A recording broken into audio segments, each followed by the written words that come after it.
wasn't supposed to be like this. In and out, they said. A show of force, they said.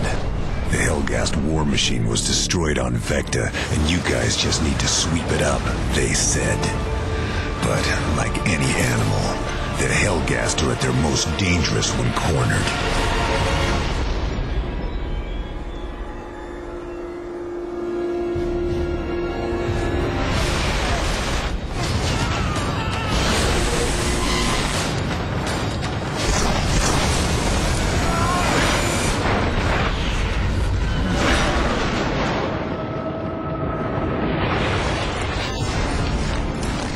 Killzone 2, we have created a world that is very hostile to you in many different ways. But at the same time, we've created a world that is very real and very believable. When we started developing the world of Helgen, we really started at the basis for almost anything we design. And the basis is basically the Helgas themselves, their ideology, their politics, and that goes for anything in the world, from their cars till their vehicles, from the houses that they build. Everything's kind of built from this ideology upwards. We decided to host Killzone 2 entirely on Helgen, which is an alien planet, but it still looks very eerily familiar. So you'll recognize a lot of the things like the structures and the buildings, but you won't recognize lots of the Helgen technology.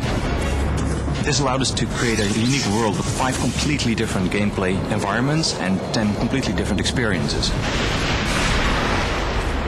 The audio really adds to the cinematic nature of Killzone 2. We have a dynamic music system, which means that whenever action is ramping up, the music will ramp up accordingly as well.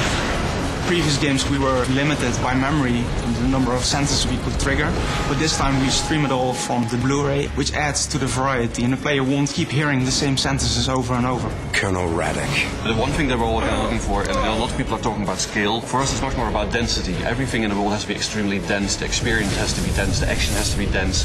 You know, you can look at the world and it can be very large, but it can still feel empty. So on a very small scale, putting nasty little details in the environment, water dripping everywhere, bugs and insects kind of throughout the game. One important aspect is the city itself. It needs to kind of look threatening. So we started looking at their architecture, how their skyline looked, making sure that it almost kind of looked like a ragged knife. For Killzone, we've taken inspiration from the great totalitarian 20th century regimes. You see that reflected in many things on Helgen. You see it in the architecture, kind of Stalinistic, pompous.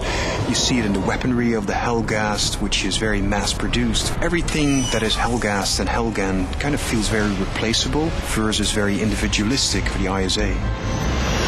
The main thing about Killzone is immersion. Everything that we do, we want to kind of really immerse the player in the experience. We always wanted the Hellgast to be very menacing, and we needed to have a world that fit very well with that character. So we started looking at making everything be very scary, very hostile, very threatening.